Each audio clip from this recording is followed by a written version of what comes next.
Call to order the Ways and Means Committee hearing to order at 1:07 p.m. on Tuesday, July 28th. Can the clerk please call the roll? Legislator May? Here. Romeo? Here. Denton? Absent. Bush? Here. Hernandez? Here. Burtis? Here. Quorum present. Here. Okay, the first order of business is the approval of the minutes from the previous meeting. Are there any objections to the previous meeting's minutes? Okay, seeing none, the previous meeting's minutes are approved. For the first item of business, I would like to call CFO Smiley. We are calling for a public hearing on the budget. Thank you. Good afternoon. So this is actually a resolution of this legislative body to call for a public hearing for the 27th budget per section 640 Sorry. reports made by this committee. Thank you. Thank you, CFO Smiley. Are there any questions from legislators? This is pretty straightforward. Thank you, CFO Smiley, for presenting this, but we do have to vote on this to move it forward. So I would like to entertain a motion to move this forward. Leader Hernandez, I motion to move it forward. is there a second? Legislator Romeo, all those in favor? All those opposed? The ayes have it. Thank you. Item 1A is adopted. Item 2A is Marty Voss, Commissioner, to talk about a project in progress.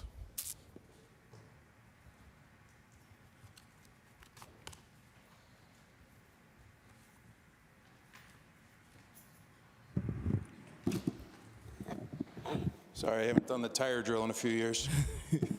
Gotta get through. Good afternoon. My name is Marty Voss. I'm the Commissioner of the Onondaga County Department of Transportation, and I'm here to ask the Ways and Means Committee to approve our seeker for Loop the Lake final phase, the Canalways Trail Salina extension.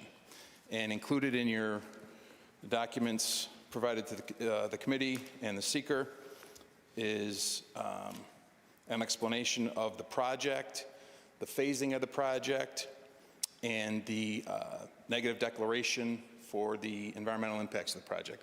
What this is the final segment that we've talked about for years, decades in fact, in this community. This is the piece that will take you from where the trail currently terminates on Murphy's Island, where there's a little turnaround, over Lake Creek and the CSXT railroad tracks, back onto Onondaga Lake Parkway, and then along the side of the parkway, along the salt ponds, with a boardwalk over those, and under the infamous railroad bridge, and then daylighting out at Bloody Brook on the Onondaga Lake Park side of the Bloody Brook waterway. So this has been broken up into 3 phases. The first phase, we're actually going to start at Onondaga Lake Park and work back towards the railroad bridge. That'll be the first segment. The second segment will then be from Murphy's Island towards the parkway, and then over the parkway with the new bridge, which will be very similar to the existing bridge that's there now in design and scale. And then the last segment will be the connection between those 2 pieces under the railroad bridge that exists there now, which, believe it or not, there is room to put at least a 6-foot multi-use trail there. So for those of you who are familiar with the overall project, this has been going on for long before me. You know, the community has talked about this for years. The Parks Department's asked for this for years, and now we're very, very close to being able to get the final pieces started. So today, this is just the seeker. We have to get this approved at your session next week, and then the seeker goes to the state of New York in Albany, and then it has to go to the FHWA for approval, and then we are hoping to have final design approval of the overall design this year. Thank you. Are there any questions from legislators regarding this project? Little razzle dazzle. Out of order, we'll go with Legislator Thompson. Yeah, you can ask a question. Thank you. Thank you, Commissioner Voss. It was a pleasure talking to you at the facilities meeting about this subject. I'm excited to hear that it's moving forward. I just wanted to present a question that I've seen in a couple of the Facebook groups that I'm part of that maybe you could speak to briefly. Someone was asking, will the construction impact the roosting eagles in that area, the bald eagles that are at Murphy's Island and along that shoreline? I know that's been extensive environmental impact studies done. If you could just briefly speak to that concern. I know there are a lot of folks out there who are curious about that. No. No, you're not able to speak to it, or no? So we're restricted in the time of year that we can do construction because of the roosting eagles. So we won't have construction equipment deployed during roosting season, right, Chris? So there's all sorts of, that's one of the many steps we have to go through with various regulatory agencies, Fish and Wildlife, DEC, everybody. They all have different fingers in the pot on this project. One of the major restrictions is when we can actually do work there, and roosting season is a non-starter. So, yeah. Thank you. I appreciate your thoroughness and all that. Any other questions from legislators regarding this? No. Oh. We have a motion on the floor from Leader May. Is there a second? Second from Leader Hernandez. All those in favor? All those opposed? The ayes have it. Thank you, Marty. If you can stick around for item 3A. 3A is, this is an item for Legislator Bush. The town of Camillus has a old, I don't want to use the word decrepit because we have some old decrepit stuff ourselves, but an older traffic signal that was put in at Gillespie Ave, I don't know, some 20 years ago. Town of Camillus had it installed with a developer out there. Probably should have gotten a permit from the county to do that. Didn't, and now we're at a point where the town is no longer able to take care of the signal. They don't have the equipment or the materials or the personnel. So we've offered to relieve them of that burden, absorb that into our network. At some point in the future, we will modernize that signal and include it in our network with the rest of the MyoVision cameras and things that we're putting in throughout the county highway network. Probably an honest and conservative answer on the cost of this is in the hundreds of dollars a year to maintain until we replace it. And if we do end up replacing it, we will bake it into a federal aid project in that area. So this is not really a big expense. Other than our time and our traffic crew going out to fix it when it goes down. So we're happy to do that to support the town of Camillus. The towns are really not set up to have traffic control devices, and they're certainly not going to be buying a MyoVision system like we have. Perfect. Thank you, Marty. Are there any questions from legislators pertaining to item 3A? Okay, seeing none, I will entertain a motion. We have Legislator Bush. I see a second from Legislator Romeo. All those in favor? Aye. All those opposed? All those abstaining? The ayes have it. Thank you so much, Commissioner Thanks, Voss. Next, I would like to call up Legislator Block to speak about a resolution calling on the state legislature to pass. But this legislation is co-sponsored by Legislator Knapp and Legislator Block, and she will speak about it.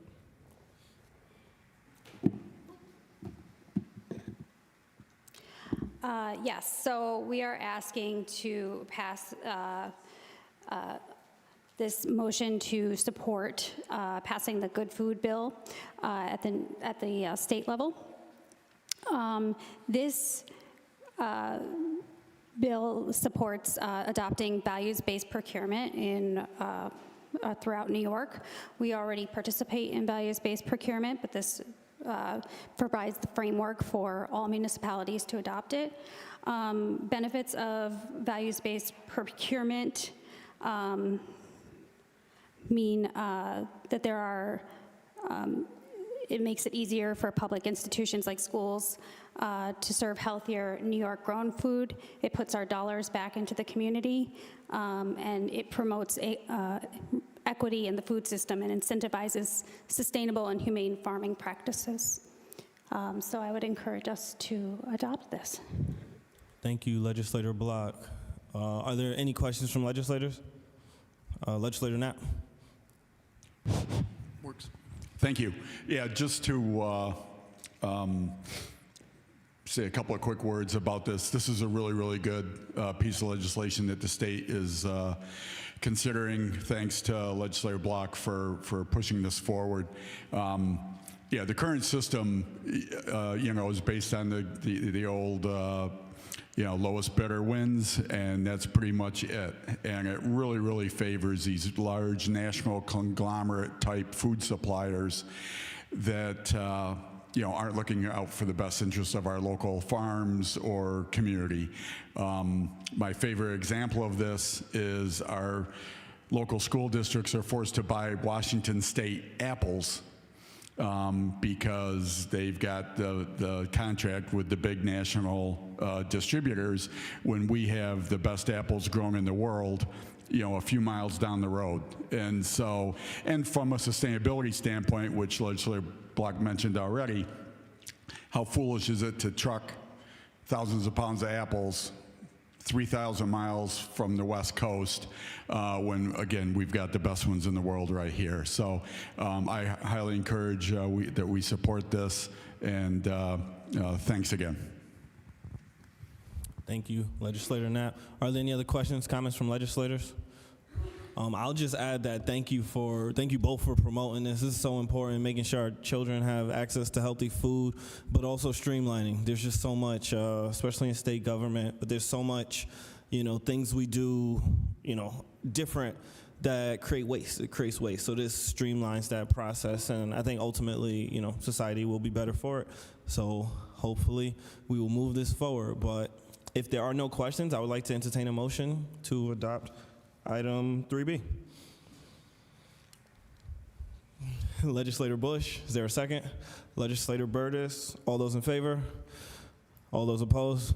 All those abstain? The ayes have it. Oh, abstain. Thank you. We have one abstain. Thank you. The ayes have it. Item 3C, I believe Chairwoman Watts is going to come speak to an appointment to the County Justice Oversight Committee. Chairwoman Watts. Hello, everyone. We have multiple seats open on the Justice Center Oversight Committee, and we are putting forward one of those appointees today, Bonnie Gail Levy. She is an attorney. Her resume is available in the agenda packet today. She has a wealth of experience working with folks in the Justice Center, as well as those who work as employees there, with a good deal of insight, and believe she'll be an excellent asset to this committee. Sounds good. Are there any questions? Legislator Burtis. It's really just a housekeeping item for number 3C and 3D. Right in the packet, there's no appointment letters. It's just their resume. I believe it's customary and necessary that there's appointment letters. So it's just a point to bring up here as we look to go forward. There's a resolution in the packet? Yeah, there should be an appointment letter as well. An appointment letter, right. Okay. We will make sure that that is added by the time we get to session. Very good. Good flag. Are there any other questions from legislators? Okay, seeing none, I will entertain a motion to approve item 3C as you are. Leader Hernandez, is there a second? Second, Legislator Romeo. All those in favor? All those opposed? All those abstain? The ayes have it. Thank you so much, Chairwoman Watts. Next, we will be moving to item 3D, confirming an appointment to the Onondaga County Water Authority. Yes, so this is another one of the committees that we have a responsibility to appoint folks to. We have two individuals who are over their tenure, and so one of those seats we are looking to appoint Madeline Nyblade. Madeline's resume is also included within the packet. She is a professor at SUNY ESF with a good wealth of experience in the water world, and she has an excellent cross-section of experience with those who are activists as well as those who are professionals, and I believe she's going to be a very helpful, trusted voice in the ongoing conversations that we are having as a community around the impact of advanced manufacturing and the semiconductor industry on our water, and helping us to navigate these important issues. Thank you. Are there any questions from legislators pertaining to item 3D? Okay, seeing none, I will entertain a motion to approve. Legislator Romeo, is there a second? Leader Hernandez, all those in favor? All those opposed? All those abstain? The ayes have it. Thank you. Item 3D is adopted. Now we have item 3E, which is again Chairwoman Watts. Yes, so this is related to the initiation of a restart, essentially, of an accessibility council. As was mentioned in the program committees last week, there is a defunct former council on the disabled that this resolution would officially put to bed. It has not been active since 1999, and instead it would be replaced with the Onondaga County Accessibility Council.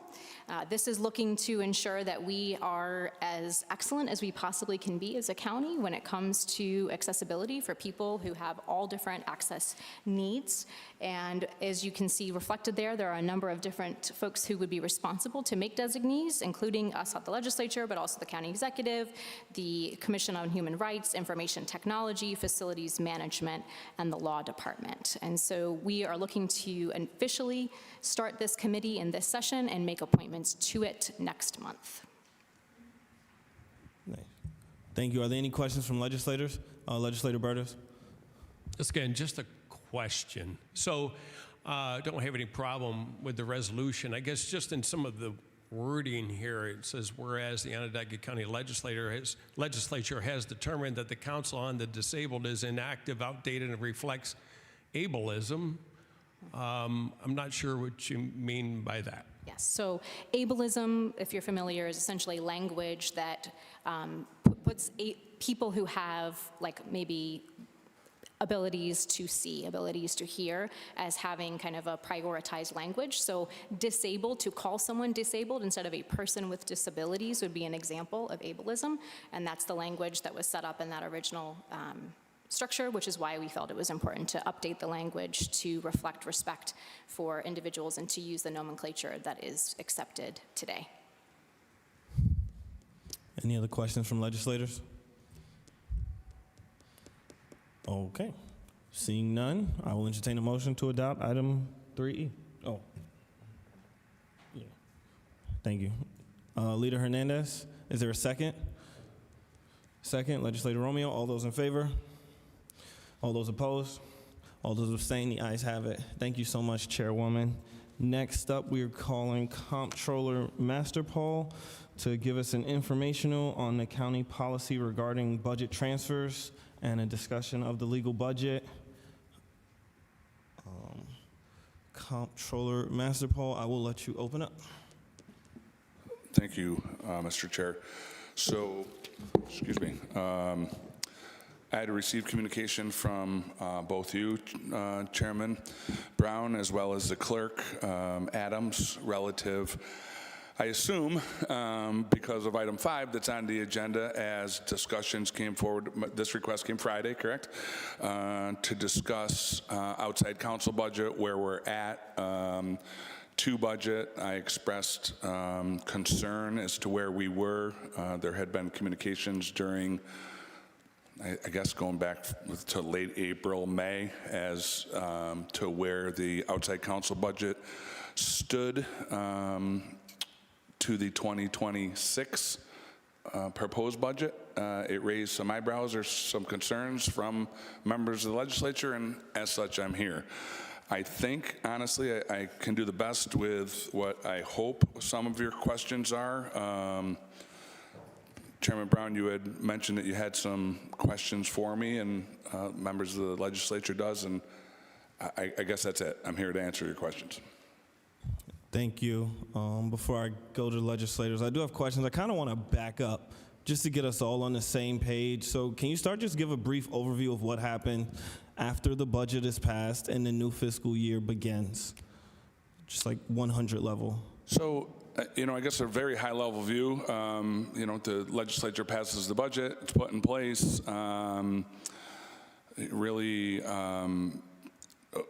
What happens first, I guess? First, there will be, pre-encumbered dollars when things, services are out to bid. Those then become encumbered dollars, meaning awards with the anticipation of being spent. And then last and certainly not least, the number of checks, dollars for checks out the door.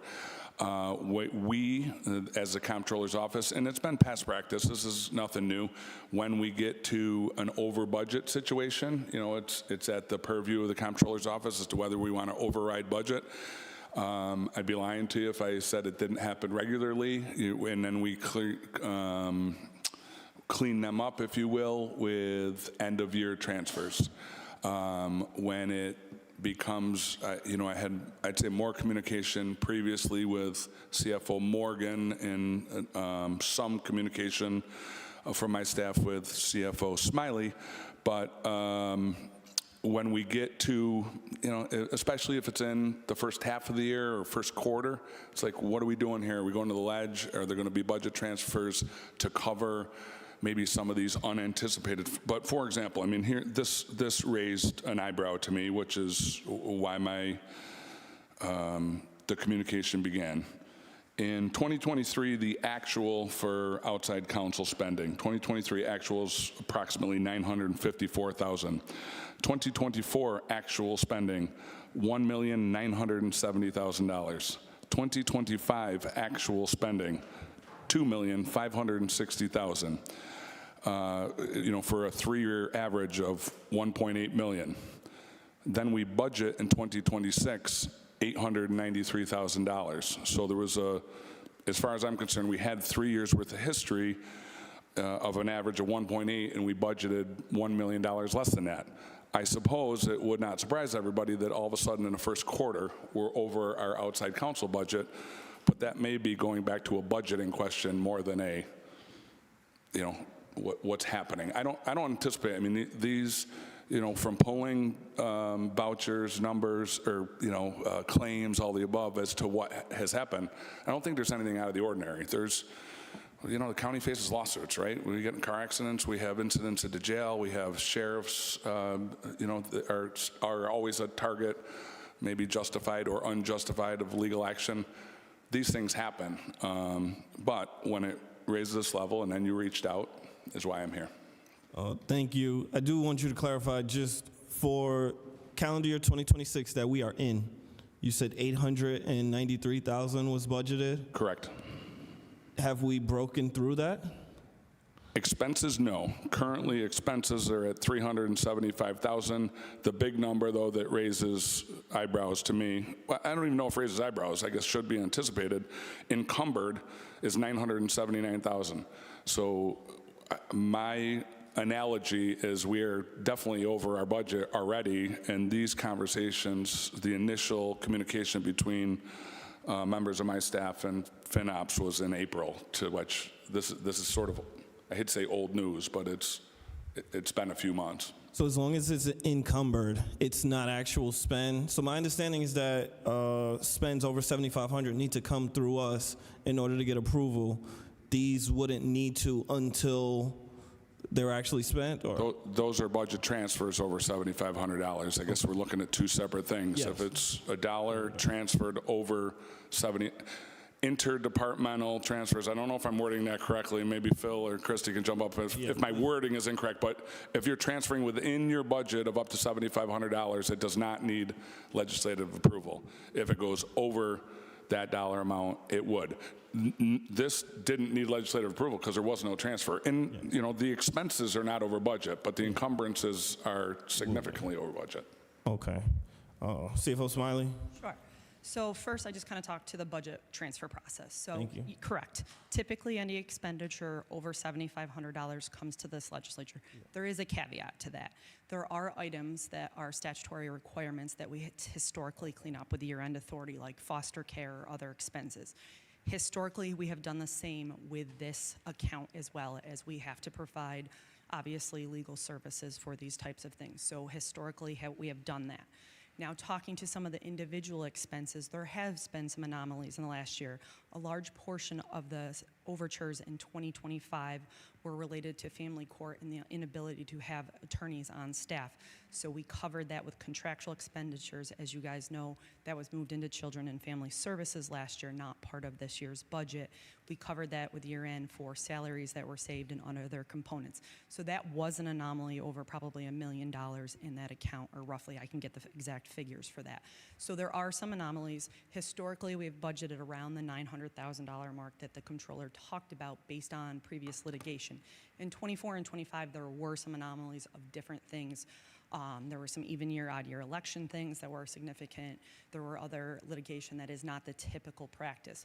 One of the concerns, I'm not saying we are analyzing this account for sure, for as we go into the 2027 budget, absolutely. But one of the things I would be hesitant to over budget for any potential expenditures is we would be overtaxing. We have been able to cover this with savings in other accounts over the last couple of years, still not taking us over budget in total. But we are analyzing the expenditures. But this is one of the accounts that we have historically used year-end authority for in terms of mandated services, which is why a transfer has not come over so far this year. The controller is asking us to do so this year. I'm a little confused to the policy change on that and why we're not continuing to use year-end authority on that. Thank you. Can I ask a follow-up? You just mentioned it, and now I kind of want to know. The 2025 even years legal expense, do we know how much that costs, like with hindsight? Yes, I can certainly provide that to you. I don't have it at my fingertips Please do. today, but that's Thank you. certainly stuff we can provide. In fairness to that, wasn't there, this legislature took action That was us, yeah. That was this legislature. We took action. And to appropriate dollars for to that? appropriate dollars, yeah. I voted against that. I just know what happened. I guess that's my point. Yeah, just the political legal expenses can mount. Are there any questions from legislators currently?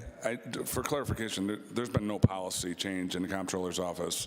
The policy change, in my opinion, is it came to my attention in Q1, which when we're blowing a budget in the first quarter, that becomes alarming to me. That would be my policy change where I, found it maybe later, or if it was billed later, encumbered later. And this also to Christie's defense, communications between my staff and either Christie or my staff and Steve Morgan at the time happened. I mean, let's plan this out. It's coming from a different account. I understand these things happen, but then I was asked to come here and do this, which is why I'm here. Thank you. Legislator Romeo and then Leader May. You can go first. Leader May. Yield to you. Okay, I'm very confused now. Is this an intervention? Are you simply making us aware? Is there a policy change? Is this not subject to year-end transfer? I know it's a bunch of questions, Marty, but I'm just trying to sort out what I'm hearing and why I'm hearing it. It's not a policy change.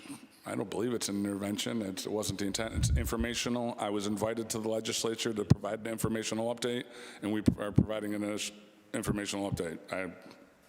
I don't believe there's been any changes.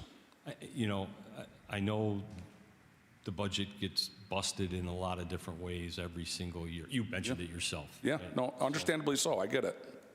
This is the first time in my recollection that we're talking about something like this. And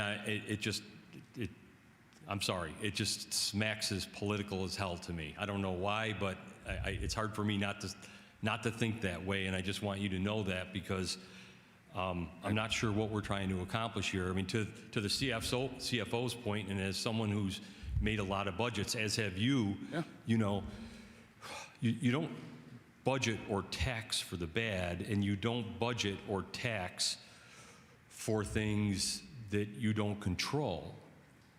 So again, I'm back to and I think that's sound logic in terms of creating a budget. So why are we talking about this today? What's the end game? I guess I'd say two things. I will respectfully disagree, humbly. I'm here under no political pretense. I'm here to provide information that was requested of me, which I've always tried to do, regardless of who sat in those chairs. Secondarily is there has been no policy change. There have been discussions between FinOps and Phil Britt, who's here with me, through phone, email, other communications relative to where we stand. And look, we could be having a similar conversation with DSS or others. But we never have. This is the first time in my recollection that we've ever had a conversation like this. And hey, fine, whatever. You want to pivot, change direction, do something different? That's entirely your prerogative as independently elected to do your job. And I respect that all day long. Respectfully, I was invited here to provide this. I wasn't invited before. Yeah. That's the difference. If I was invited before, we would have had the same conversation. So if I could could continue. Yeah, Thank absolutely. you for responding, though.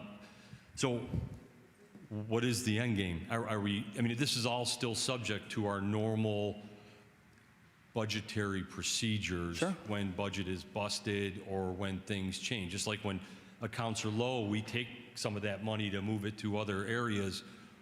What's the intent of this conversation today? Our end game is what it's always been from January 1st of 2020, at least when I walked in the door, and I believe I can speak for comptrollers before me. What's the plan?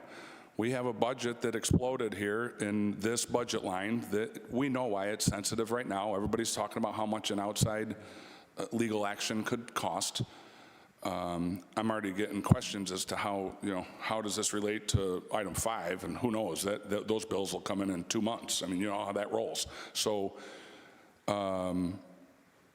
how we resolve this is really how we've always resolved it. A plan comes up and it's going to be handled now, respectfully, in my opinion, the change is that we're talking, if we're talking about year-end transfers in September and October, that's one thing. When you start talking about blowing a budget line in March, and what we're going to do to fix that is, I'm not pointing fingers at anybody, but it's something, a plan needs to be in place. And as I stand here today, I don't know what that plan is other than we're going to go to year end. If that's the answer, that's the answer. But I think that the legislature should be aware that we went over a budget in March and we're going to handle it in year end transfers. Also to intervene, Leader May, as Chair of Ways and Means, I called him in because I'm new to this. I am not as seasoned as you and CFO Smiley. So when I hear that we're over budget, I would like to know why. I would. And I think especially pertinent to, as we, consider legal action going forward, I would like to know what the precedent has been. Like, how has this worked before? Because for me, I'm not comfortable just going over budget, and it seems like we're doing that. So I want to know, what's the ramification? I respect and appreciate that. I really do. Yes, sir. Yeah, and so, to that end, and since we're on the subject, I think it would, and we're talking about one thing, and I'm not defending. I mean, No, there are a few people that have served in the legislature over the past several years that have been more focused on the budget and saving taxpayer money. I agree. So to that end, I'd like to ask for a much more comprehensive representation from your office on how the whole budget looks. All the accounts, running hot, running light, Yeah, and what you guys think. Because if we're looking for a strategy, let's look for a strategy. And as let's not just bring one thing to light. As the process has played out, that I don't believe the process has changed, we have budget overrides occasionally, maybe more than occasionally, but certainly not in March. I mean, I hate to sound like a broken record, but that just is what it is. So maybe, and I'll point the finger at me and the buck can stop here, when I should have realized that we were at an average of 1.8 million in outside counsel over the 3 years, I should have been louder and said, why are we budgeting $1 million less than this? Let's come up with a little, and that falls, I'd say, in all of our laps, but I'm here reporting it. Maybe I should have found it sooner. I didn't, and I'm here to report to what the actuals are. And sooner could have been 24 or 25 from the looks of it. Yeah, I mean, probably. I mean, 23 was within 100,000. That's pretty reasonable, but the other ones were not. Right. Thank you. Legislator Romeo? Thank you. I'll second that. Look at the whole budget situation current, based on where we are with everything, just to get a picture. It's a lot easier to go to overs than unders because we don't have to override unders. Yeah. But I digress. And so the override piece is something that I have a question on in terms of process, not just right now, but just overall. Currently we have a $7,500 requirement for budget transfers to come to the legislature for approval, but your office has the discretion to do the budget overrides. How do those two things play out, where there's a requirement for us for $7,500, but your office has the... Sometimes a tough decision, legislator. Honestly, it's if the $7,500 rule didn't exist, you guys would be here all day, every day, doing budget transfers because the budget is so huge and there's so many fluctuations, all the above. So, that's probably a good number. Maybe it should even, I'm speaking against myself, maybe that number should go up and give the departments more discretion. But, yeah, I hate to overburden the legislature with things, but I hope you know that I have the utmost respect for all of you, that maybe we should report more often that, hey, we just had an override and here it is, and look, then it becomes, you feel like you're picking on departments. I mean, DSS, I hate to say it's the biggest offender, but it becomes the biggest unknown. Who's going to be here for services? What is going to happen? How do we budget for that? What's reimbursed? If it's reimbursed, do you care that it went over budget? I mean, because then the expenditure is over expenditure. So there's a lot of stuff that plays out like that. I'm going to agree with Legislator May a little bit. I mean, this is a hot topic because everybody's talking about outside counsel right now. Yeah. So I guess my other statement or question is to my fellow legislators, because if 7,500 is an overburdening number that we then just don't follow our own rule of 7,500, I would like to see us come up with something that does make sense. There is no transfer. The rule's in place and it's not been, nothing is being transferred. I guess that's almost the point, is the $7,500 rule is you're almost reallocating, not almost, you're reallocating budgeted dollars to another budgeted line.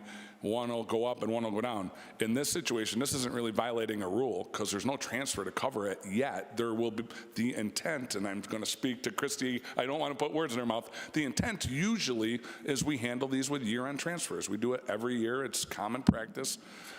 You guys have seen them in the past. It's nothing new. This is just new because it went way over quick, and now there's an agenda item that might require more of it. But Just jump in for a minute, because I think this would be she has an helpful to answer. you. Sure. So there are parameters around this. So first of all, anything over 7,500 does come here.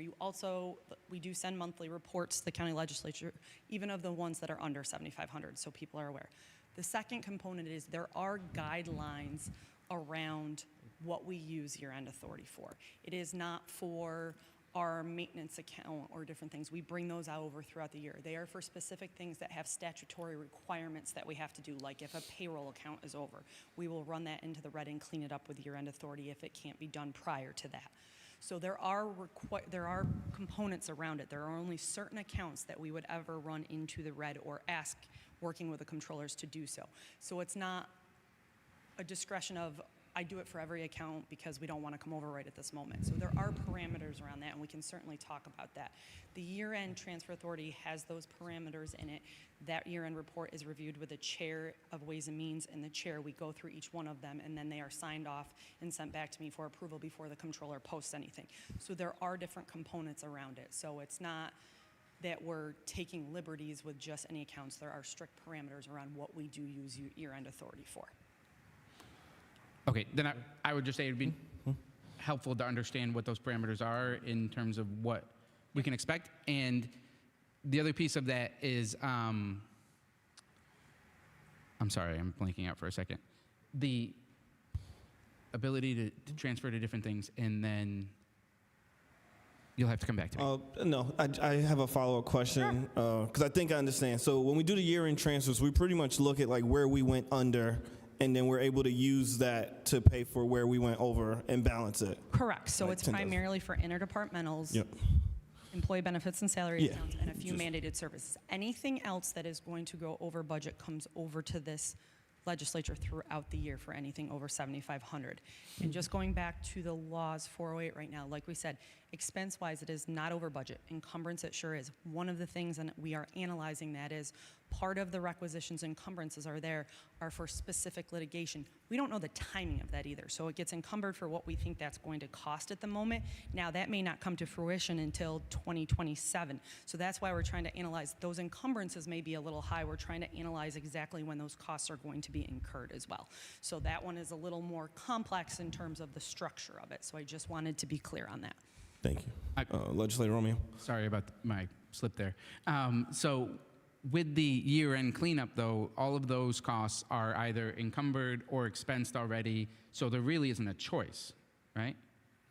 Most of them are encumbered at that point and stuff. That's where to clean up the year-end process. And that's why I said there are very few accounts that we use year-end authority for because there is a statutory requirement that we do those. We're obviously not going to pay payroll, not going to not pay payroll or benefits. So that's why it is very select items that are on that year-end authority that we have to do. Yeah, I mean, I would just want to know No, a that's better good. picture of understanding that because I don't right now.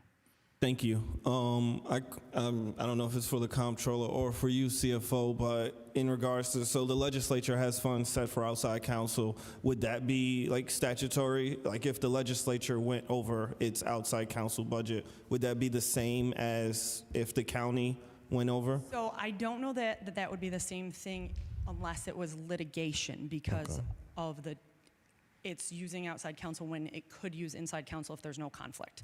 So that's where things get a little sticky. Yes, ma'am. So we can talk about it.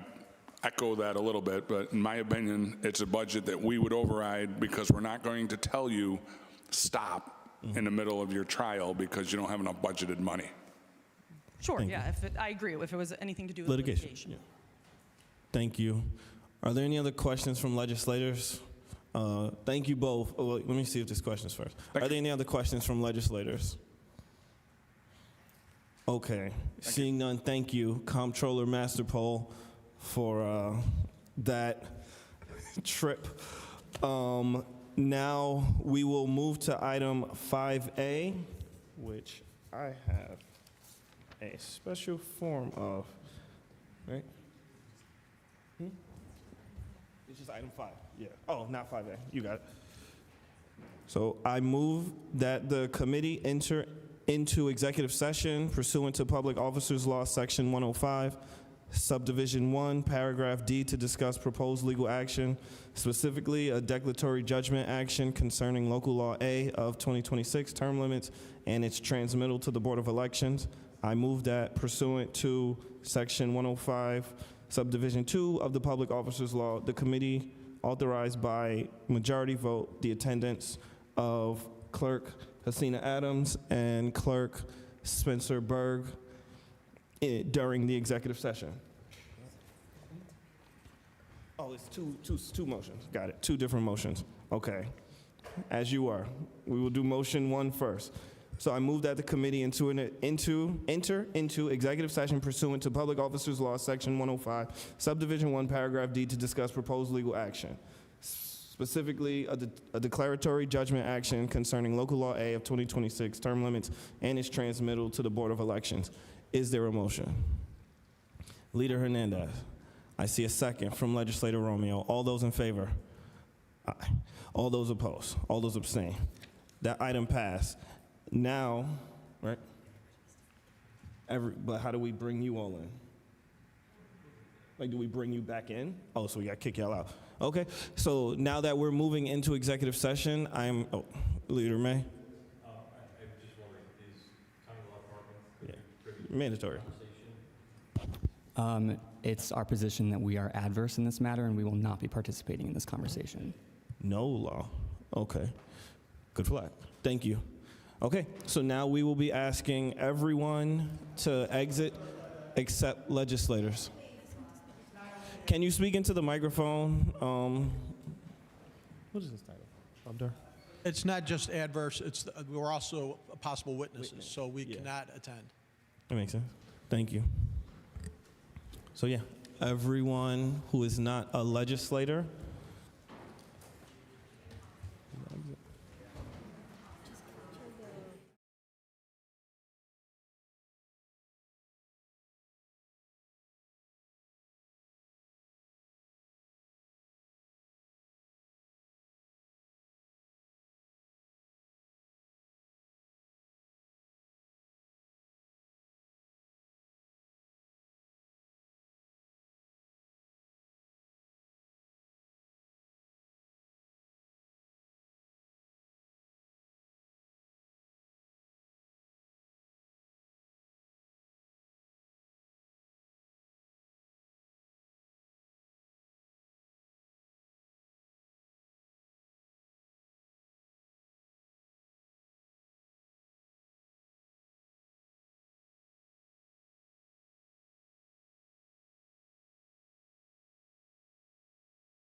So-and-so made it to exit, and so-and-so seconded it, and now we make a motion to adjourn.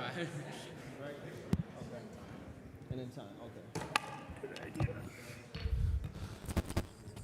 Okay, we're within executive session. Leader Hernandez made the motion to exit, and that motion was seconded by Legislator Romeo. Seeing no further business on the agenda, I would like to entertain a motion to adjourn today's Ways and Means Committee meeting. There is a motion on the floor from Leader Hernandez. Motion to adjourn. Is there a second? Legislator Romeo, all those in favor? All those opposed? All those abstain? The ayes have it. The Ways and Means Committee meeting is adjourned at 3:15 p.m. Thank you all.